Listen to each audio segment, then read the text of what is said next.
ரோகிணி செய்யும் சின்ன சின்ன தப்புக்கு முத்துவும் மீனாவும் தரமான சம்பவம் பண்ணால் நல்லாயிருக்கும்னு நீங்கள் விரும்புனீங்கன்னா இந்த சேனலுக்கு லைக் பண்ணுங்கள். வாங்க வீடியோக்குள்ளே போகலாம்.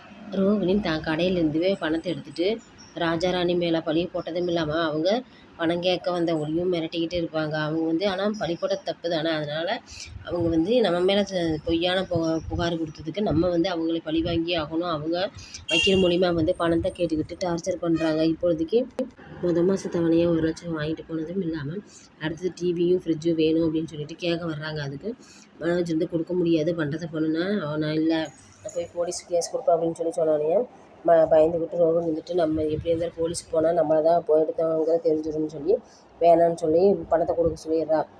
சரி, டிவி ஃப்ரிட்ஜு தானே கொடுத்தா போகுது அப்படின்னு என்ன ரோகிணி இருக்கு நீ அவங்கள சப்போர்ட் பண்ணி பேசிகிட்டு இருக்கிற, என்ன தான் நினைவுக்கு நம்ம யாராச்சும் சொல்லி இதுக்கு இந்த பிரச்சனையை தீர்த்துக்கலாம் அப்படின்னோடனே இல்லை நீங்கள் பணத்தை கொடுங்க, அப்புறம் எதாக இருந்தாலும் பேசிக்கலான்னு டிவியும் ஃப்ரிட்ஜுமே கொடுக்குறாங்க. மனோஜ் ரொம்பவே புலம்பிக்கிட்டு போய் ரவிகிட்ட சொல்கிறா. ரவி பாடா என்னை இப்படி ஒரு பொண்ணு மிரட்டிகிட்டு இருக்கிறா, நான் செய்யாத தப்புக்கு செஞ்சான்னு சொல்லிட்டு பணத்தையும் நான் டிவி ஃப்ரிட்ஜுன்ட்டு இதெல்லாம் பொருளெல்லாம் வாங்கிட்டு இருக்கேன், என்னடா ஆச்சு சொல்லுடா தெளிவா அப்படின்னோடனே எங்கள் கடையில் ராஜாராணின்னு 2 பேரும் வேலை பார்த்தாங்களா, அவங்க தான் அவங்க நான் அவங்களுக்கு எடுத்தேன்னு சொல்லிட்டு என்கிட்ட பணத்தை வாங்கிட்டு இருக்காங்க. இதில் 3 லட்ச ரூபா பணம் காணாமல் போச்சுல, நான் அவங்கள எடுத்தான்னு சொன்னதுக்கு அவங்க என்னை பொய்யான புகாராக கொடுத்து அவன் என்னை கெடுத்துட்டான் அப்படின்னு சொல்லிங்கிற மாதிரி பண்ணுறாங்க. டே நீ அந்த வேலைக்கு லாய்க்கே இல்லாத, உன்னை பார்த்து அவங்க அப்படி சொன்னாங்களோ, ஆமாடா ஏன்டா அப்படி பண்ணுறதுன்னு தெரியல அப்படின்னு சொன்னோன்னே இருக்கிற முத்து தான் கரெக்டான தீர்ப்பு சொல்லுவா அப்படின்னு சொன்னோன்னே ரோகிணிட்டு வேண்டாம் அவங்ககிட்ட சொல்ல வேண்டாம், அவங்க எப்போவுமே எங்களை மாட்டி விட்றதே பார்ப்பாங்க அப்படின்னு சொல்லிட்டு ஆனால் இல்லை அவங்க தான் கரெக்டான தீர்ப்பு சொல்லுவாங்கன்னு சொல்லி ரவி முத்துவை கரெக்டாக வர்றான். என்னடா 4 பேர் என்னடா பேசிகிட்டு இருக்கீங்க அப்படின்னு சொல்லி கேட்குறப்ப ரவி முத்துக்கிட்ட இந்த நடந்ததெல்லாம் சொல்லுவாடே, என்னடா உனக்கு அறிவே இல்லையா, இது இப்படி இருந்தால் போய் இந்த விஷயத்துக்கு நீ லாய்க்கப்படாதவன், அது இந்த விஷயத்தில் மாட்டணும்னு தெரிஞ்சால் நீ உடனே போலீஸ் ஸ்டேஷனில் புகார் பண்ணாமல் ஏன்டா இப்படியெல்லாம் பண்ணிகிட்ருக்குன்னு ரோகிணி தான் இதெல்லாம் கேஸ் கொடுக்க வேணான்னு சொன்னாங்க, இல்லாட்டி நான் கேஸ் கொடுத்துருப்பேன் அப்படின்னு சொல்லி என்னடா இப்படியெல்லாம் பண்ணுறேன், பணத்தை கொடுத்துட்டேன்னா ஆமாம் மாதம் தவணையாக 1 லட்ச ரூபா பணத்தை கொடுத்தது இல்லை மேம், இப்போ டிவியும் ஃப்ரிட்ஜும் வாங்கிட்டு போயிட்டான், என்ன பண்ணுறதுனே தெரியல அப்படின்னு. சரி அடுத்தது பணம் கேட்டாங்கன்னா நீ கொடுக்காத, கொடுத்தாலும் ஏதாவது ஒன்று பாண்டில் கையெழுத்து வாங்கிட்டு கையில் கொடு, அதுதான் எவிடன்ஸாக நீ ஒன்று வீடியோ எடுத்து வச்சின்னா உனக்கு நாளைக்கு கேஸ் கொடுக்க பிரயோஜனமாக இருக்குது, இப்போ கொடுத்ததை விட்டுரு அப்படின்னு சொல்லி பேசிகிட்டு இருக்கிறப்ப ஆமாம் இப்படி கரெக்டு தான், நீ சொன்னது கரெக்டு தான், இனிமேல் நான் இப்படி செய்கிறேன் அப்படின்ட்டு மனோஜ் ரோகிணியும் கிளம்பிடுறாங்க. மீனாக இருந்துட்டு உங்களுக்கு எப்படி தான் மூளை இப்படி கிளையாக பிரியுதே தெரியல, எல்லா இதுக்கும் சொல்யூஷன் தரேங்க அப்படின்னு சொல்லிட்டு இருக்கிறப்ப ஆமாம் மீனா, இப்போ இவங்களுக்கு சொல்யூஷன் கொடுத்ததெல்லாம் நமக்கு ஒரு சொல்யூஷன் கிடைச்சிருக்குது அப்படின்னா என்னாச்சு சொல்லுங்கன்னு இதை நான் சொல்கிறேன், நாளைக்கு உங்களுக்கு தெளிவாக சொல்கிறேன், உனக்கும் தங்கச்சிக்குள்ள பிரச்சனையை இந்த சொல்யூஷன் வச்சு நான் தீர்த்து வைக்கிறேன் அப்படின்ட்டு முத்து பிளான் பண்ணுறான்.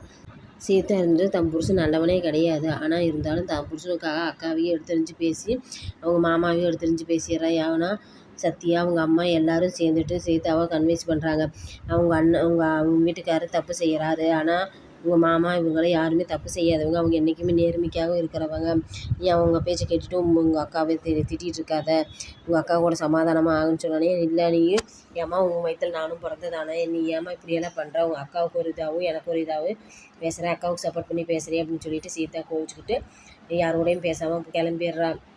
ஆனால் இதில் இவனுக்கு அருணுக்கு ரொம்பவே சந்தோஷமாக இப்படி 2 பேரும் அக்கா தங்கச்சி பிரிச்சுட்டுமே அடுத்தது முத்தையும் இந்த குடும்பத்துலேருந்து தனியாக பிரித்து விடணும் அப்படின்ட்டு பிளான் பண்ணிகிட்ருக்கா.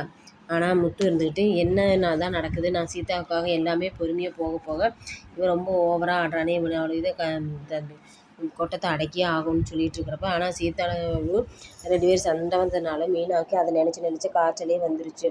இதில் விஜயா காய்ச்சலில் படுத்திருந்தவளை தண்ணி ஊற்றி ரொம்பவே அசிங்கப்படுத்தி கேவலப்படுத்துகிறா.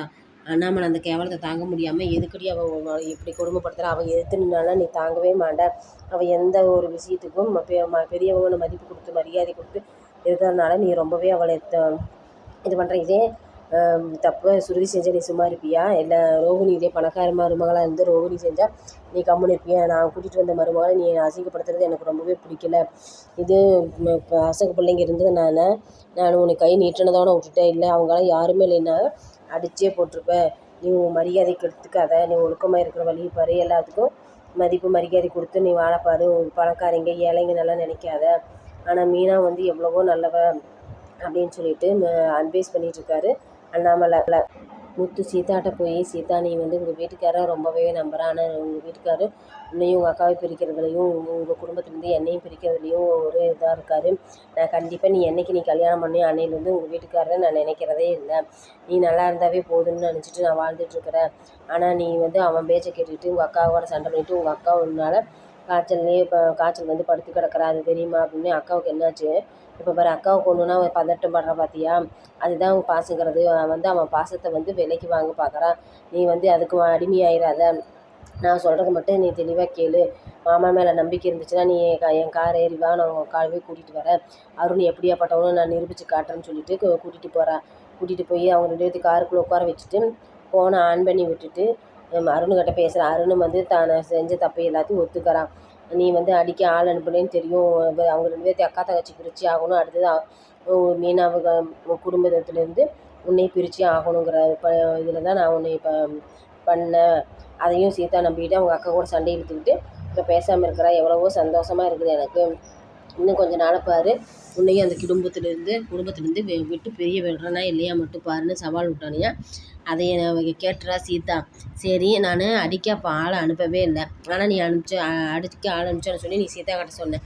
இப்போ நான் அடிக்க ஆள் கூட்டிகிட்டு வந்திருக்கேன், நீ யார்கிட்ட சொல்லுவே சொல்லு அப்படின்னு சொல்லிட்டு ஃபோனை எடுத்து நீங்கள் 2 பேர் வெளியில் வாங்க அப்படின்னு சொன்னானியா. சீதா எல்லாமே கேட்டுறதை பார்த்துட்டு அருணுக்கு ரொம்பவே கோவம் வந்துட்டு சீதா நான் எந்த ஒரு தப்பு செய்யலை, இவனா என்னை போய் பேசலாம், நீ எதுவும் பேசாத, நான் நீ ஒன்று பேசுனதெல்லாம் கேட்டேன். எங்கள் மாமா அக்கா மேலே எவ்வளோ நம்பிக்கை மரியாதை வச்சுருந்தா அவங்க என்னை எவ்வளோவே பார்த்தாங்க எடுத்தாங்க, அவங்களுக்காக தான் நான் இருந்தேன். ஆனால் நீ இப்படியெல்லாம் கீழ்த்தனமாக நடப்பேன்னு தெரியல, உன் பேச்சை கேட்டுட்டு நான் அவங்க 2 பேர்த்துக்கூட சண்டை இழுத்துட்டேன், எனக்கு ரொம்பவே இதாக இருக்குது அப்படின்னு சொன்னானே. அருணவே பேசவே விடாமல் அருண் ஆனால் கோபத்தில் எதையுமே கேட்காம கிளம்பி போயிடுறான். போனோடனே சீதா வந்து நான் அழுதுகிட்டு இருக்கிறப்ப முத்து மீனாவும் அட்வைஸ் பண்ணுறாங்க. நீ வந்து உன்னை நான் எதுவுமே தப்பாக எடுக்கலை, ஆனால் நீ அவங்க அக்கா கிட்ட சண்டை எடுத்துகிட்டு இருக்காது. அருண் வந்து இப்படியேப்பட்டவன் தான், ஆனால் அவன் வந்து உன்னை நான் எங்கள் மேலே தானே கோபத்தை காட்டுறான், உங்கள்கிட்ட சந்தோஷப்பரியமாக இருக்கானல்ல, அதனால் நீ அவங்ககிட்ட சந்தோஷமாக இரு, எங்களை எதையும் நினைக்காத, எங்கள் குடும்பத்தை நாங்கள் பார்த்துக்க தெரியும், நீ குடும்ப வாழ்க்கையில் நீ எடுத்துக்காத எங்களால், நீ சந்தோஷமாக இருந்தீங்கன்னாவே அதே போதும். ஆனால் அருண் எப்போ நீ அருணை கல்யாணம் பண்ணி அன்னையோட சரி நான் அருண் விஷயத்தில் தலையிடுறதே இல்லை. அவன் வந்து என்னை என்ன நினைப்பில் இருக்கானோ, ஆனால் அது தெரியாது. ஆனால் நான் வந்து அவனை நீயும் அவனும் நல்லா இருக்கணும்னு தான் நான் நினச்சிட்ருக்கேன்னு சொல்லி முத்து சொன்னானே. மாமா நீங்கள் இவ்வளோ நல்லவராக இருக்கிறதே அவன் ஒரு பேச்சு கேட்டுட்டு உங்களை நான் தப்பாக நினச்சிட்டேன், அக்காவையும் தப்பாக நினச்சிட்டேன், என்னை மன்னிச்சிக்கோங்க. நீ வந்து உங்கள் சீதாவுக்கு மீனாவுக்கு மட்டும் தங்கச்சி கிடையாது, எனக்கு மீனாவுக்கு மட்டும் தங்கச்சி கிடையாது, எனக்கும் தங்கச்சி தான். அதனால் நான் வந்து என்றைக்குமே மீனாவோட அந்த தங்கச்சியை நான் பார்க்கல, என்னோடய தங்கச்சியாக பார்த்து உனக்கு என்னென்ன தேவையோ அதெல்லாம் நான் செய்யணும்னு நான் அப்போ இருந்து ஆசைப்பட்றேன், நீ எதையும் என்னை நினச்சிக்காத அப்படின்ட்டு முத்து சீதா கிட்ட சொல்லிகிட்ருக்கான். சரி, நீ போய் குடும்ப வாழ்க்கையில் அங்கே போய் இந்த பிரச்சனையை நினச்சிக்கிட்டே அவங்ககிட்ட வம்பிழுத்துட்ருக்காத, நீ நல்ல விதமாக சந்தோஷமாக இருந்தேன்னா அதுவே எங்களுக்கு போதும்னு சொல்லிட்டு முத்து சீதா கிட்ட அட்வைஸ் பண்ணி அனுப்பிடுறான். கிறிஸ்டோட ஸ்கூலில் எல்லாருமே அவங்க பேரண்ட்ஸ் வந்து குழந்தைகள் பார்த்துட்டு ஸ்நாக்ஸ் வாங்கி கொடுத்துட்டு போகிறாங்க. கிறிஸ்டியை பார்க்க இந்த ரோகிணி போகிறதும் இல்லை, ஒன்றும் இல்லை. எல்லா குழந்தைகளும் வந்து கிறிஸ்ட ரொம்பவே கேவலப்படுத்த, உனக்கு அப்பா அம்மா இல்லை, தாய் தகப்பன் இல்லாதவன், நீ ஒரு அனாதை அப்படின்னு சொன்னானே. கிறிஸ்துக்கு கோவம் வந்து அந்த பையனை பிடிச்சி அடித்ததும் இல்லாமல் கையில் பென்சிலால் குத்தி காயப்படுத்துகிற இது பிரின்ஸிபல் பார்த்துட்டு ரொம்பவே பனிஷ்மெண்ட் பண்ணிட்டு உட்காந்துருக்காங்க. ஆனால் அவன் வந்து மனசுடைஞ்சு உட்காந்துருக்கா, என்ன பண்ணுறதுன்னு தெரியாமல். இந்த கூறுவிட்ட ரோகிணி தான் வாழ்க்கை தான் பெருசுன்னு சொல்லி தன் பையனை கூட பார்க்காம ரொம்பவே கொண்டு போய் இது பண்ணுறா. ஆனால் அது தெரியாமல் அந்த பிஞ்சு மனசு ரொம்பவே பாசத்துக்கு ஏங்கிட்டு இருக்குது. ஆனால் அங்கே பிரின்ஸ்பால்ட்ட வந்துட்டு நீ இந்த செஞ்ச தப்புக்காக போலீஸை வர சொல்லியிருக்கேன்னு சொன்னானே. அவன் பயந்துக்கிட்டு அந்த ஹாஸ்டல் விட்டு எஸ்கேப் ஆகிடுறான். அந்த எஸ்கேப் ஆகி போனதும் இல்லாமல் முத்தோட கார்லேயே போய் ஒண்டிக்கிறான்.